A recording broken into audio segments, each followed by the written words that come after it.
잘해줄수록 배신하는 사람에겐 반드시 이 공통점이 있습니다. 당신이 상처받은 건 당신이 나빠서가 아닙니다. 당신이 너무 잘해줬기 때문입니다. 그리고 그게 더 무섭습니다.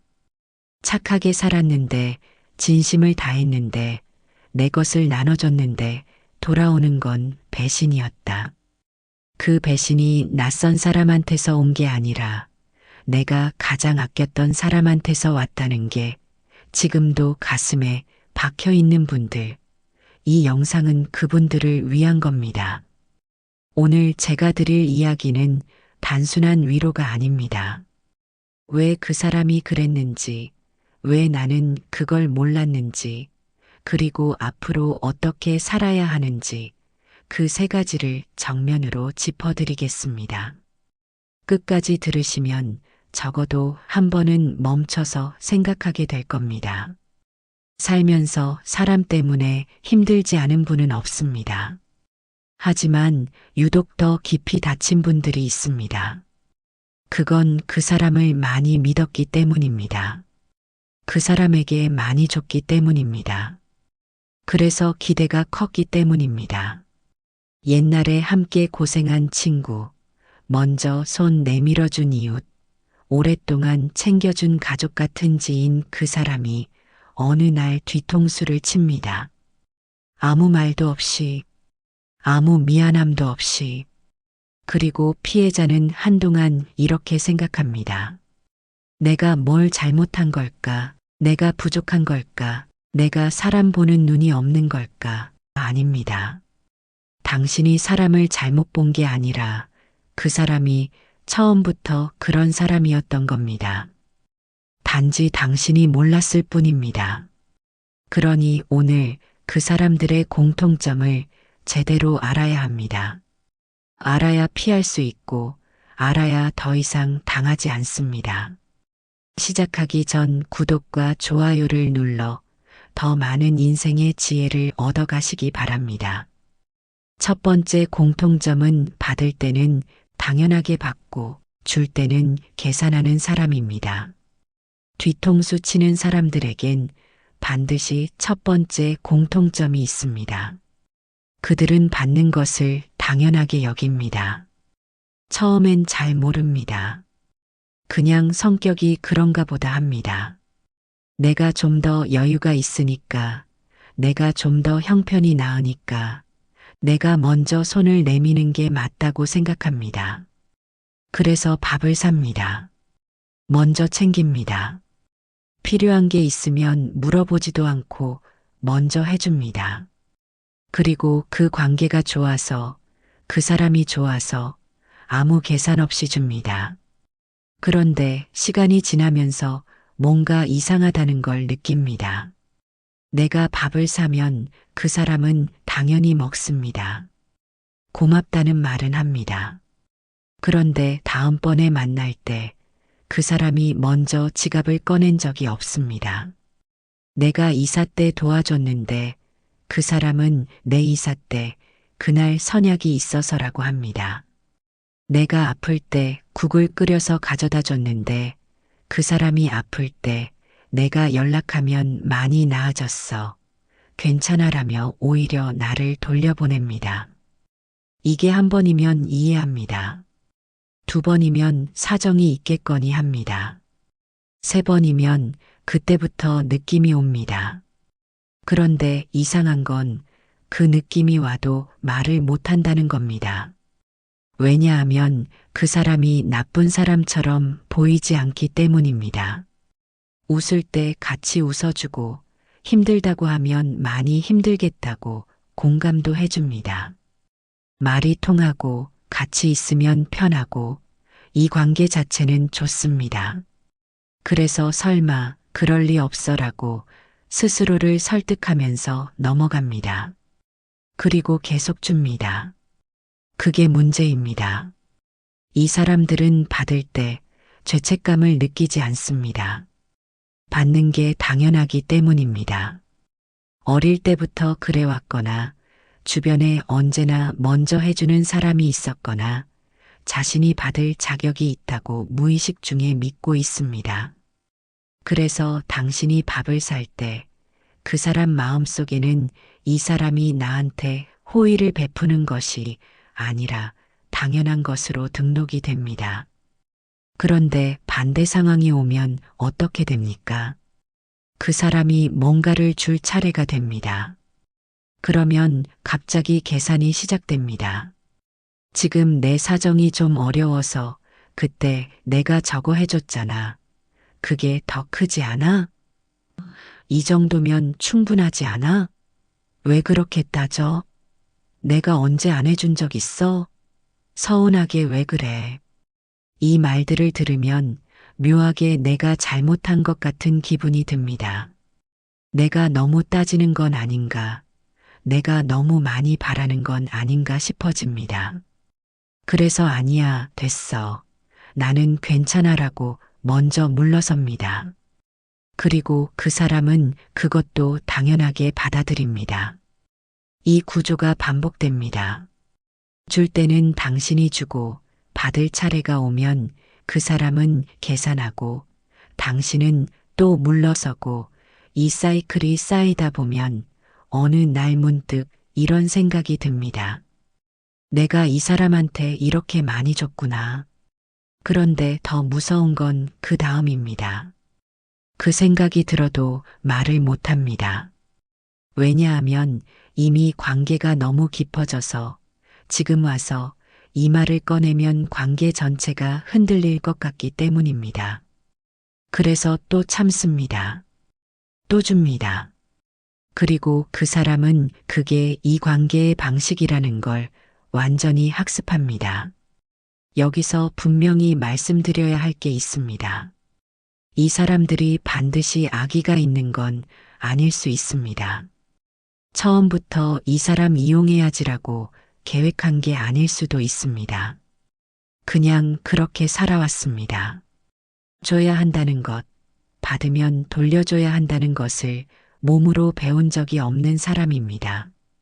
그래서 줄 차례가 오면 어색하고 불편하고 아깝습니다. 그 감정을 감추기 위해 핑계를 댑니다. 그게 쌓이다 보면 어느 순간 당신 곁에서 슬쩍 사라집니다. 그리고 그게 뒤통수입니다. 화려한 배신이 아닙니다. 소리 없이 자연스럽게 마치 원래 그럴 사람이었던 것처럼 사라지는 것. 그게 이 사람들의 방식입니다. 이 대목에서 당신 자신을 한번 돌아봐야 합니다. 왜 나는 그 사람에게 계속 줬을까? 왜 나는 서운하면서도 말을 못했을까? 왜 나는 그 사람의 계산 앞에서 매번 먼저 물러섰을까? 그건 당신이 약해서가 아닙니다. 당신이 관계를 소중히 여겼기 때문입니다. 당신이 이 사람을 잃고 싶지 않았기 때문입니다. 당신이 착한 사람이기 때문입니다. 그런데 바로 그게 문제였습니다. 사람을 믿어서 힘든 게 아닙니다. 기준 없이 다 내줬기 때문에 힘든 겁니다. 줄 때 기준이 없었던 건 당신의 실수입니다. 그 실수를 인정해야 다음번엔 달라질 수 있습니다. 그 사람이 나쁜 사람이냐 아니냐보다 중요한 건 당신이 앞으로 어떤 기준으로 관계를 맺을 것이냐입니다. 받는 것을 당연하게 여기는 사람에게 당신의 진심은 보이지 않습니다. 그 사람의 눈에 당신은 주는 사람으로만 등록되어 있습니다. 그 인식을 바꾸려면 당신이 먼저 달라져야 합니다. 기다려봤자 그 사람은 바뀌지 않습니다. 그런데 두 번째 공통점은 더 무섭습니다. 이 사람들은 배신하기 전에 반드시 신호를 보냅니다. 우리가 그 신호를 못 읽었을 뿐입니다. 두 번째 공통점은 위기 때 슬쩍 사라지는 사람입니다. 잘 생각해 보십시오. 그 사람이 내 삶에서 어떤 순간에 없었습니까? 내가 아팠을 때, 내가 힘들었을 때, 내가 도움이 필요했을 때 그 사람은 어디 있었습니까? 전화를 했을 때 받았습니까? 문자를 보냈을 때 바로 답이 왔습니까? 아니면 한참 뒤에 미안, 바빠서 못 봤어라는 말 한마디로 넘어갔습니까? 뒤통수 치는 사람의 두 번째 공통점은 결정적인 순간에 반드시 자취를 감춘다는 겁니다. 거창한 배신이 아닙니다. 드라마처럼 눈앞에서 등을 돌리는 게 아닙니다. 훨씬 더 조용하고 훨씬 더 자연스럽게 사라집니다. 전화를 안 받습니다. 답장이 늦어집니다. 바빠서, 몸이 안 좋아서, 사정이 생겨서 이 말들이 유독 내가 힘들 때만 쏟아집니다. 그리고 내가 다시 괜찮아지면 언제 그랬냐는 듯 먼저 연락이 옵니다. 밥 먹자고, 어디 가자고, 오랜만에 보자고. 이 패턴을 한 번쯤 겪으셨을 겁니다. 좋을 때는 함께 웃고, 맛있는 것도 같이 먹고, 내 자랑거리 들을 때는 가장 먼저 옆에 있습니다. 내가 잘 풀렸다고 하면 역시 너야라고 합니다. 내 자식 이야기, 내 여행 이야기, 내 좋은 소식엔 누구보다 빠르게 반응합니다. 그런데 내가 무너졌을 때, 내가 손이 필요할 때, 내 목소리가 떨렸을 때 그 사람이 없습니다. 처음엔 이해하려 합니다. 그 사람도 사정이 있겠지. 나만 힘든 게 아니니까. 다들 바쁘게 사는데 내가 너무 기대하는 건 아닐까? 이렇게 생각하면서 스스로를 달랩니다.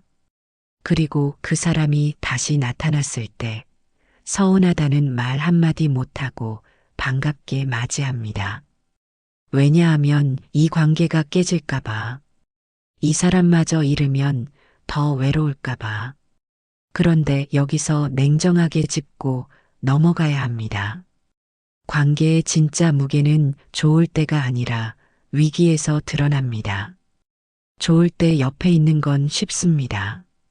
맛있는 밥 먹고 즐거운 이야기 나누고 기분 좋은 시간을 보내는데 희생이 필요하지 않습니다. 그건 누구나 할 수 있습니다. 진짜 관계는 내가 무너졌을 때 시험을 받습니다. 내가 초라해 보일 때, 내가 아무것도 줄 수 없을 때, 내 곁에 있어주는 사람, 그 사람이 진짜입니다. 그런데 이 사람들은 그 시험을 통과하지 못합니다. 매번 어김없이. 왜 그러냐고요. 이 사람들은 이미 알고 있기 때문입니다. 내가 나타나면 뭔가를 해줘야 한다는 걸. 위로를 해줘야 하고, 시간을 써야 하고, 어쩌면 돈이 들 수도 있고, 에너지를 소모해야 합니다. 그게 부담스럽습니다. 그게 귀찮습니다. 그래서 안 나타납니다.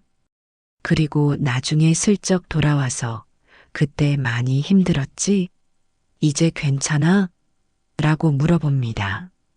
마치 자신이 곁에 있었던 것처럼, 자신이 걱정하고 있었던 것처럼. 이게 계산입니다.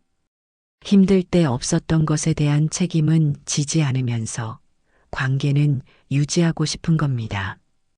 손해는 보지 않으면서 이 사람이 주는 것들 온기, 편안함, 필요할 때 받을 수 있는 도움은 계속 누리고 싶은 겁니다.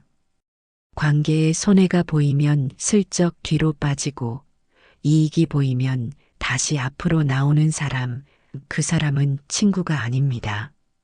그 사람은 그냥 당신 주변을 맴도는 사람입니다. 철새처럼 먹을 게 있을 때만 날아오고 계절이 바뀌면 떠나는 사람입니다. 그런데 더 가슴 아픈 건 따로 있습니다. 이 사람이 위기 때 사라진다는 걸 알면서도 그 사람이 다시 나타났을 때 반갑다는 겁니다. 오랜 정이 있으니까, 좋았던 기억이 있으니까, 그 사람의 좋은 면을 알고 있으니까, 그래서 또 받아들입니다.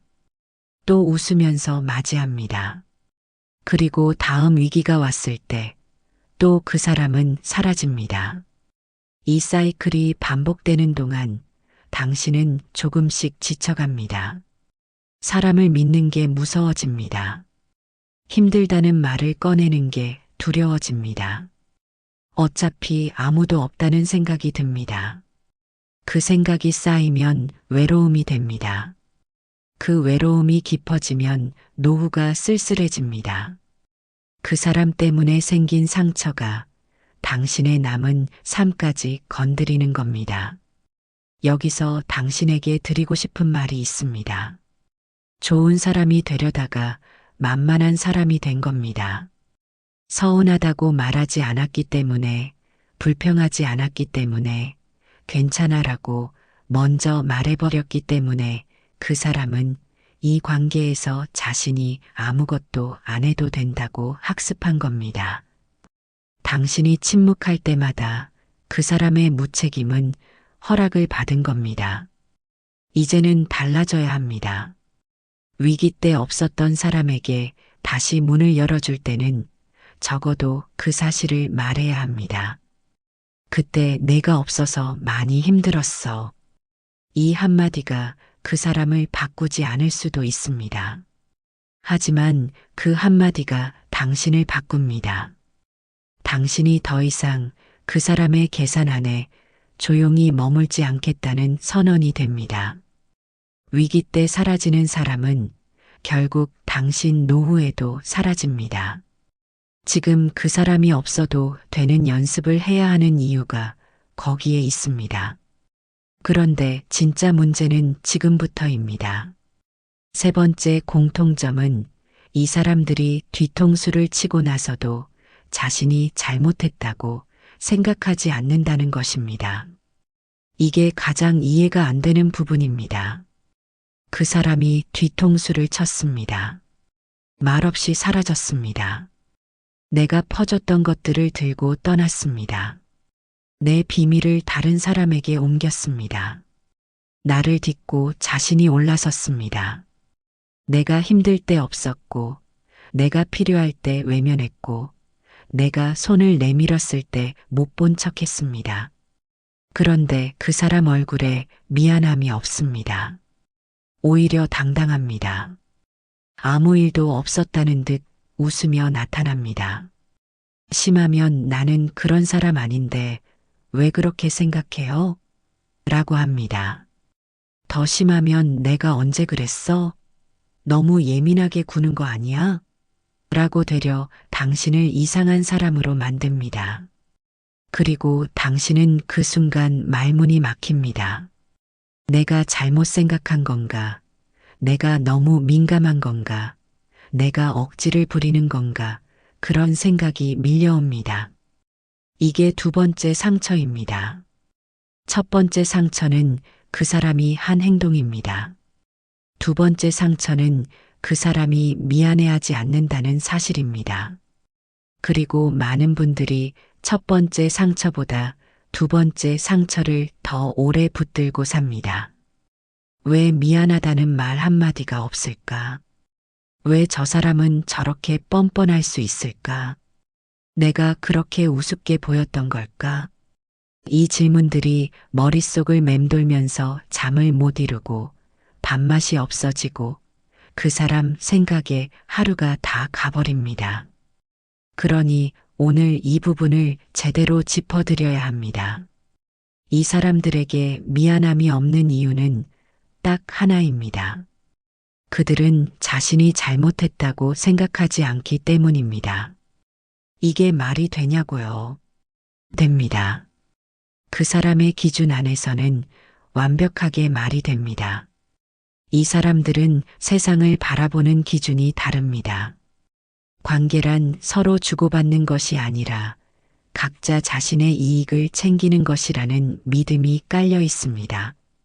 살아남는 것이 미덕이고 손해보지 않는 것이 현명한 것이며 내가 잘 됐으면 그걸로 충분하다는 세계관입니다.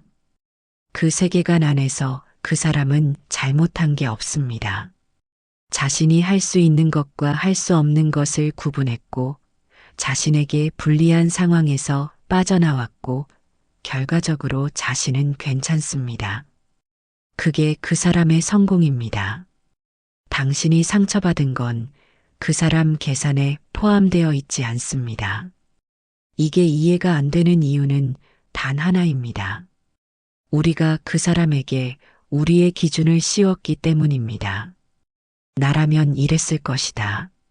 내가 그랬다면 밤새 미안해서 잠을 못 잤을 것이다. 내가 받은 것에 대해 반드시 갚아야 한다고 생각했을 것이다. 그 사람이 힘들다고 하면 달려갔을 것이다. 내 비밀을 들어준 사람의 비밀은 무덤까지 가져갔을 것이다. 이 모든 기준이 당신의 기준입니다. 그런데 그 사람은 당신이 아닙니다. 그 사람은 애초에 다른 기준으로 살아왔습니다. 그 기준이 옳고 그르고를 따지기 전에 그냥 다르다는 걸 먼저 받아들여야 합니다. 그래야 당신이 덜 소모됩니다. 내 기준을 들이밀면서 왜 이 사람은 이렇게 못할까를 반복하는 건 사과나무에서 감을 따려는 것과 같습니다. 그 나무는 감을 줄 수 없습니다. 처음부터 사과나무이기 때문입니다. 그리고 여기서 한 가지 더 말씀드려야 할 게 있습니다.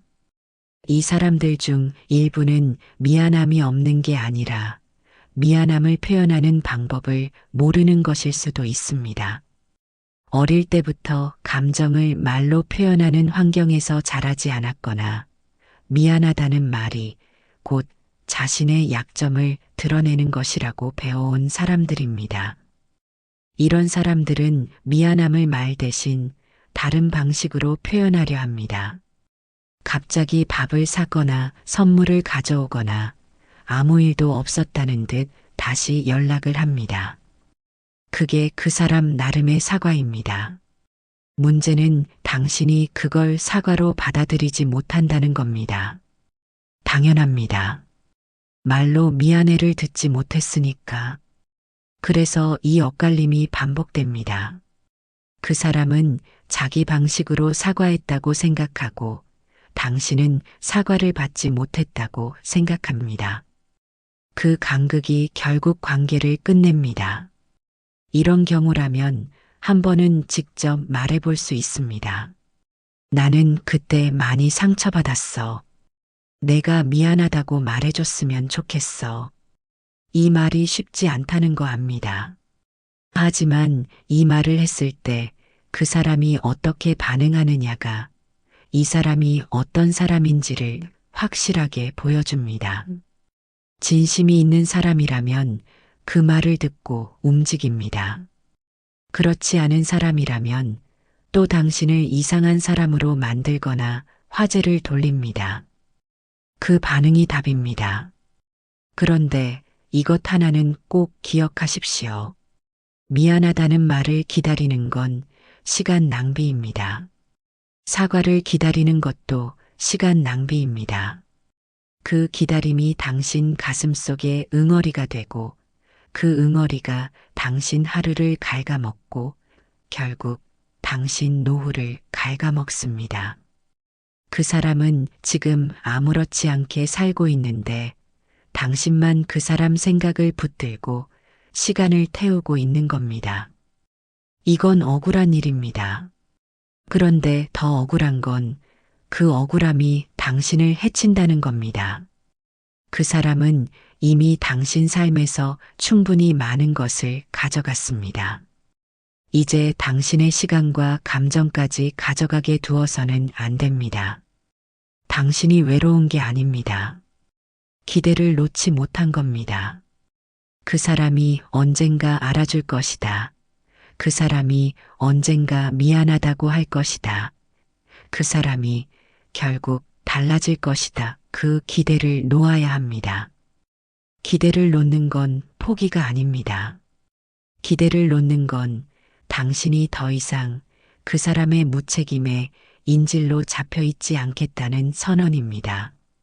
미안함이 없는 사람에게서 미안함을 받아내려 할수록 당신의 자존심만 달아 없어집니다. 그 사람이 변하기를 기다리는 대신 당신이 그 사람 없이도 괜찮아지는 연습을 해야 합니다. 그런데 더 무서운 건 따로 있습니다. 네 번째 공통점은 이 사람들이 처음부터 당신을 선택했다는 사실입니다. 우연이 아니었습니다. 이 말을 먼저 드리고 싶었습니다. 당신이 그 사람에게 상처를 받은 건 당신이 운이 나빠서도 아니고 당신이 사람을 보는 눈이 없어서도 아닙니다. 그 사람이 당신을 골랐기 때문입니다. 처음부터 아주 정확하게. 뒤통수 치는 사람들은 아무한테나 그러지 않습니다. 한번 주변을 떠올려 보십시오. 그 사람이 모든 사람에게 그렇게 했습니까? 아닙니다. 어떤 사람에게는 깍듯하고, 어떤 사람 앞에서는 작아지고, 어떤 사람에게는 함부로 하지 못합니다. 그런데 유독 당신에게만 그랬습니다. 왜 그렇습니까? 당신이 만만해서가 아닙니다. 당신이 그 사람 눈에 줄 사람으로 보였기 때문입니다. 그들은 상대를 고릅니다. 그것도 아주 본능적으로, 아주 빠르게. 어떤 사람을 고르냐고요? 거절을 못하는 사람, 눈치가 빠른 사람, 상대가 불편할까봐 먼저 양보하는 사람, 서운해도 속으로만 사귀는 사람, 먼저 베풀고 먼저 챙기는 사람, 관계가 깨질까봐 자기 감정을 숨기는 사람, 갈등이 생기면 내가 잘못한 건 아닌지 먼저 돌아보는 사람, 바로 당신 같은 사람입니다. 이 특징들은 하나같이 좋은 사람의 특징입니다. 배려심이 있고, 공감 능력이 높고, 관계를 소중히 여기고, 상대의 감정을 먼저 생각합니다. 이게 나쁜 겁니까? 아닙니다. 이건 당신이 살면서 쌓아온 따뜻함입니다. 그런데 바로 그 따뜻함이 이 사람들에게는 신호로 읽힙니다. 이 사람은 내가 좀 가져가도 뭐라 하지 않을 사람이다라는 신호로. 이 사람들은 처음 만날 때부터 이미 파악합니다. 식사 자리에서 계산서가 나왔을 때 당신이 어떻게 하는지 봅니다. 불편한 상황이 생겼을 때 당신이 먼저 분위기를 수습하는지 봅니다. 부탁을 했을 때 당신이 어떻게 반응하는지 봅니다. 거절을 했을 때 당신이 미안해하는지 봅니다. 이 모든 것들을 아주 짧은 시간 안에 무의식적으로 읽어냅니다. 그리고 결론을 내립니다. 이 사람은 괜찮다. 그 괜찮다는 말의 의미가 당신이 생각하는 것과 다릅니다. 당신은 그 말이 이 사람은 좋은 사람이다라는 뜻이라고 생각합니다. 하지만 그 사람에게 괜찮다는 말은 이 사람한테서는 많이 가져와도 된다는 뜻입니다. 그래서 처음에 더 잘해줍니다. 먼저 밥을 삽니다. 먼저 연락합니다. 먼저 챙겨줍니다. 작은 선물을 가져오기도 합니다. 당신 같은 사람 처음 봤어요 라고 말합니다. 당신이 곁에 있으니 든든하다고 합니다. 나는 당신을 정말 믿어요 라고 합니다. 이 말들이 전부 거짓이라고는 할 수 없습니다. 그 순간만큼은 진심일 수도 있습니다. 하지만 그 진심은 오래가지 않습니다. 왜냐하면 그 따뜻함은 목적이 있는 따뜻함이기 때문입니다. 나중에 더 많이 받기 위한 초기 투자, 당신의 신뢰를 얻기 위한 작업, 당신이 나중에 거절하지 못하게 만드는 포석. 이 사람들은 그걸 계획하고 하는 게 아닐 수 있습니다. 그냥 살아오면서 그게 가장 효과적인 방식이라는 걸 몸으로 익혔을 뿐입니다. 그리고 당신은 그 온기에 마음을 엽니다. 당연합니다. 그 온기가 진짜처럼 느껴졌으니까요. 그 사람이 먼저 다가왔으니까요. 나를 알아봐 주는 것 같았으니까요. 나이가 들수록 먼저 손을 내미는 사람이 드문데 이 사람은 그랬으니까요. 그래서 경계를 낮추고 마음을 열고 이 사람을 믿기 시작합니다. 그 순간부터 그 사람의 계획은 완성됩니다. 한 가지 더 말씀드려야 할 게 있습니다. 이 사람들이 타깃을 고를 때 유독 삶의 전환점에 있는 사람을 노리는 경우가 많습니다. 퇴직을 앞두고 있거나 자녀가 독립해서 갑자기 빈자리가 생겼거나 배우자와 사이가 소원해졌거나 오랫동안 친하게 지내던 친구와 멀어졌거나 이렇게 관계에 공백이 생긴 사람은 새로운 관계에 더 목이 마릅니다. 그 목마름을 이 사람들은 정확히 읽습니다. 당신이 외로울 때 나타납니다. 당신이 허전할 때 채워줍니다. 당신이 인정받고 싶을 때 알아봐 줍니다. 그래서 더 깊이 빠집니다. 그래서 더 크게 상처받습니다. 이걸 알고 나면 자책하는 분들이 있습니다. 내가 그때 외로워서 눈이 멀었던 거야. 내가 허술했던 거야. 내가 좀 더 단단했어야 했는데. 그렇게 생각하지 마십시오. 외로움은 인간의 본능입니다. 관계를 원하는 건 잘못이 아닙니다. 손을 내민 사람을 믿은 건 당신의 결함이 아닙니다. 문제는 당신이 아니라 그 손을 도구로 쓴 그 사람입니다. 그러나 이제는 알아야 합니다. 처음에 너무 잘해주는 사람을 조금은 천천히 받아들여야 합니다. 관계는 서서히 쌓이는 것이 자연스럽습니다. 처음부터 너무 빠르게 가까워지려 하고 처음부터 너무 많은 것을 퍼주는 사람은 그 속도 자체가 신호입니다. 진짜 관계는 급하지 않습니다. 진짜 마음은 서두르지 않습니다. 그리고 이것 하나만 기억하십시오. 당신의 외로움을 이용한 사람은 당신의 외로움을 채워준 사람이 아닙니다. 당신의 외로움을 더 깊게 만든 사람입니다. 그 사람을 내보낸 자리가 처음엔 허합니다. 그 허함이 두려워서 그 사람을 붙잡고 싶을 수 있습니다. 하지만 그 허함은 시간이 지나면 채워집니다. 반드시 채워집니다. 그 빈자리에 진짜 사람이 옵니다. 단 당신이 먼저 가짜를 내보냈을 때만 그렇습니다. 이제 5번째 공통점입니다. 그런데 이 마지막 공통점이야말로 오늘 이 영상에서 가장 중요한 이야기입니다. 이 사람들이 당신 삶에서 이렇게 오랫동안 자리를 차지할 수 있었던 진짜 이유가 여기에 있습니다. 5번째 공통점은 경계선을 무너뜨리는데 능숙한 사람입니다. 여기까지 오셨다면 지금쯤 머릿속에 떠오르는 사람이 한 명쯤은 있을 겁니다. 그 사람을 떠올리면서 이런 생각이 드셨을 수도 있습니다. 맞아, 저 사람이 딱 저랬어. 혹은 나는 왜 그걸 그때 몰랐을까? 그 생각 잠깐 내려놓으십시오. 왜 몰랐는지는 오늘 이 5번째 이야기를 들으시면 이해가 됩니다.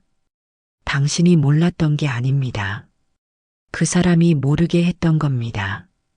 뒤통수 치는 사람들의 5번째이자 마지막 공통점. 이 사람들은 당신의 선을 조금씩, 아주 조금씩 무너뜨립니다. 한 번에 무너뜨리지 않습니다. 그랬다면 당신이 알아챘을 겁니다. 이 사람들은 그렇게 하지 않습니다. 처음엔 아주 작은 것부터 시작합니다. 거절하기 민망한 수준의 부탁. 들어줘도 크게 손해볼 게 없는 요청. 이 정도는 친한 사이에서 당연한 거 아닌가 싶은 것들. 당신은 그걸 들어줍니다. 별 생각 없이 그냥 자연스럽게. 그게 시작입니다. 그 다음엔 조금 더 큰 부탁이 옵니다. 이번엔 살짝 부담스럽습니다. 잠깐 망설입니다. 그런데 지난번에 한 번 들어준 적이 있으니 이번에만 아니라고 하면 갑자기 차갑게 구는 것 같습니다. 관계가 이상해질 것 같습니다. 그래서 또 들어줍니다. 그 다음엔 더 큰 것을 요구합니다. 이젠 분명히 부담입니다. 선을 넘는다는 느낌이 듭니다. 하지만 이미 여러 번 들어준 사이입니다. 지금 와서 갑자기 안 된다고 하면 내가 변한 것처럼 보입니다. 내가 갑자기 냉정해진 것처럼 보입니다. 그 사람이 서운해할 것 같고 관계가 어색해질 것 같습니다. 그래서 또 들어줍니다. 이 구조가 반복되면서 당신의 경계선은 처음 자리에서 점점 뒤로 밀립니다. 그리고 어느 순간 경계선이 어디였는지도 모르게 됩니다. 이게 왜 이렇게 자연스럽게 일어나느냐? 인간에겐 본래 일관성을 유지하려는 본능이 있기 때문입니다. 한번 좋게 대해줬으면 계속 좋게 대하고 싶고, 한번 도와줬으면 또 도와주고 싶습니다. 한번 들어줬는데 다음번에 안 들어주면 내 자신이 앞뒤가 다른 사람처럼 느껴집니다. 그 불편함을 피하기 위해 또 들어줍니다. 이 사람들은 그 본능을 정확히 이용합니다. 처음 작은 부탁을 들어주게 만드는 것, 그게 전략의 시작입니다. 첫 번째 문이 열리면 그 다음 문은 훨씬 쉽게 열립니다. 이 사람들은 그걸 알고 있습니다. 의식적으로 계획한 게 아닐 수도 있습니다. 하지만 살아오면서 몸으로 익힌 방식입니다. 첫 발을 들여놓으면 된다는 것을. 그런데 여기서 한 가지 더 있습니다. 이 사람들은 경계선을 무너뜨릴 때 반드시 감정을 씁니다. 단순히 이거 해줘라고 하지 않습니다. 나 너밖에 없어라고 합니다. 내가 안 도와주면 나 정말 어떻게 될지 모르겠어라고 합니다. 우리 사이에 이게 뭐가 어렵다고라고 합니다. 나는 너한테 다 해줬는데 이것도 못 해줘? 라고 합니다. 이 말들 앞에서 당신은 흔들립니다. 왜냐하면 당신은 감정에 반응하는 사람이기 때문입니다. 상대가 힘들다고 하면 외면하지 못하고, 상대가 서운하다고 하면 내가 잘못한 것 같고, 상대가 나밖에 없다고 하면 외면하면 안 될 것 같습니다. 그 마음이 당신의 따뜻함입니다. 그런데 이 사람들은 그 따뜻함의 스위치가 어디에 있는지 정확히 알고 누릅니다. 그래서 당신은 또 들어줍니다. 또 양보합니다. 또 참습니다. 이 사이클이 오래 지속되면 어느 날 문득 이런 생각이 듭니다. 내가 이 사람 때문에 너무 많이 소진됐다. 이 사람과 있으면 편하기보다 지친다. 이 관계가 나한테 뭔가 잘못된 것 같다. 그 느낌이 맞습니다. 그 느낌이 왔을 때 이미 경계선은 흔적도 없이 사라진 후입니다. 그럼 이 대목에서 많은 분들이 이렇게 생각하십니다. 그럼 이제 아무도 믿지 말자. 그냥 혼자 살자. 사람 사귀는 게 다 이런 거 아닌가? 아닙니다. 절대 그게 아닙니다. 마음을 닫아버리는 것, 사람을 아예 못 믿게 되는 것, 그게 가장 큰 손실입니다. 그 손실은 그 사람이 준 상처보다 더 오래, 더 깊게 당신 삶을 갉아먹습니다. 그 상처의 대가를 당신이 혼자 다 치르는 겁니다. 그건 억울한 일입니다. 해법은 마음을 닫는 것이 아닙니다. 해법은 딱 하나입니다. 경계선을 말로 표현하는 것입니다. 서운하면 서운하다고 말하는 것. 힘들면 힘들다고 말하는 것. 이건 안 된다고 말하는 것. 더 이상 못 해주겠다고 말하는 것. 이 말들이 당신 입에서 나오기까지 얼마나 어려운지 압니다. 평생 참아온 분들에게 평생 먼저 양보해온 분들에게 이 한마디가 얼마나 낯설고 불편한지 압니다. 하지만 이 말을 해야 합니다. 왜냐하면 이 말이 그 사람을 위한 게 아니라 당신을 위한 것이기 때문입니다. 당신이 선을 표현했을 때 그 사람이 어떻게 반응하느냐가 이 관계의 진짜 얼굴을 보여줍니다. 당신의 선을 존중하는 사람이라면 받아들입니다. 불편해하더라도 결국 이해하려 합니다. 하지만 그렇지 않은 사람이라면 삐지거나 서운해하거나 갑자기 연락이 끊기거나 당신을 이상한 사람으로 몰거나 우리 사이에 왜 이래라며 죄책감을 심으려 합니다. 그게 답입니다. 그게 그 사람의 진짜 얼굴입니다. 당신이 선을 지켰을 때 떠나는 사람은 처음부터 당신을 원한 게 아닙니다. 당신의 양보를 원했던 겁니다. 당신의 마음을 원한 게 아니라 당신이 양보할 때 생기는 것들을 원했던 겁니다. 그 사람이 떠나는 건 상실이 아닙니다. 끊겨야 할 것이 끊기는 겁니다. 그리고 그 자리에 진짜 사람이 옵니다. 당신이 선을 말했을 때 더 가까이 오는 사람. 당신이 안 된다고 했을 때 오히려 더 존중하는 사람. 당신이 지쳤다고 했을 때 함께 앉아주는 사람. 그런 사람이 반드시 있습니다. 단, 가짜가 차지한 자리를 먼저 비워야 합니다. 당신이 경계를 지킬 때 떠나는 사람은 처음부터 당신을 원한 게 아니라 당신의 양보를 원했던 겁니다. 이 한 문장만 기억하십시오. 이 한 문장이 앞으로 당신이 관계를 맺는 방식을 바꿔줄 겁니다. 누군가 당신 곁에 있는 이유가 당신 때문인지, 당신이 주는 것 때문인지, 그것만 구분할 수 있어도 당신의 남은 삶은 훨씬 가벼워집니다. 오늘 5가지 이야기를 드렸습니다. 받는 것을 당연하게 여기는 사람, 위기 때 슬쩍 사라지는 사람, 뒤통수를 치고도 미안함이 없는 사람, 처음부터 당신을 타깃으로 삼은 사람, 그리고 당신의 경계선을 조금씩 무너뜨리는 사람. 이 5가지가 하나씩 겹칠수록 그 사람은 당신 삶에서 내보내야 할 사람입니다. 2개가 겹치면 조심해야 할 사람이고 3개 이상이 겹치면 이미 늦기 전에 거리를 둬야 할 사람입니다. 그런데 오늘 이 영상을 마치면서 한 가지만 더 말씀드리고 싶습니다. 지금 이 순간 떠오르는 사람이 있습니까? 이 이야기를 들으면서 맞아, 저 사람이 딱 저랬어라고 생각한 사람이 있습니까? 그렇다면 지금 당신 가슴 속에는 2가지 감정이 동시에 있을 겁니다. 그 사람에 대한 서운함과 그 사람을 아직 놓지 못한 미련. 그 2 감정이 함께 있다는 건 당신이 아직 그 관계에서 완전히 나오지 못했다는 뜻입니다. 괜찮습니다.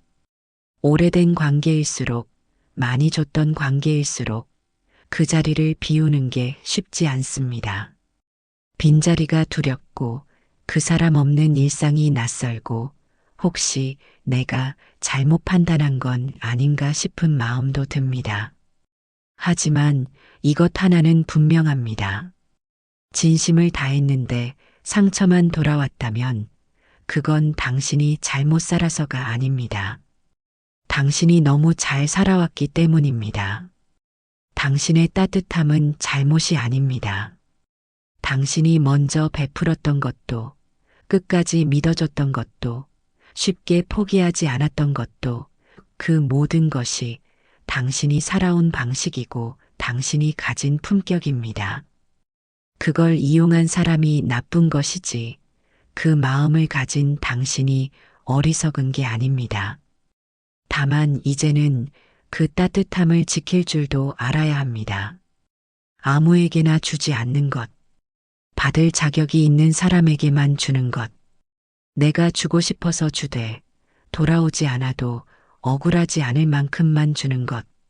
이게 냉정한 게 아닙니다. 이게 나이 들면서 갖춰야 할 지혜입니다. 노후를 지켜주는 건 많은 사람이 아닙니다. 진짜 한두 사람입니다. 위기 때 사라지지 않는 사람, 내가 선을 그어도 더 가까이 오는 사람, 내가 아무것도 줄 수 없을 때도 옆에 있는 사람, 그런 사람이 한 명만 있어도 노후는 외롭지 않습니다. 그 한 명을 위한 자리를 만들어야 합니다. 그러려면 먼저 잘못된 사람을 내보내야 합니다. 기대를 놓으십시오. 사과를 기다리지 마십시오. 바뀌기를 기도하지 마십시오. 그 사람이 달라지기를 기다리는 시간은 당신 삶에서 가장 아까운 시간입니다. 그 시간을 당신 자신에게 쓰십시오. 당신을 진짜로 아끼는 사람에게 쓰십시오. 끝까지 당신을 지켜주는 건 결국 당신 자신을 소중히 여기는 당신입니다. 그걸 잊지 마십시오.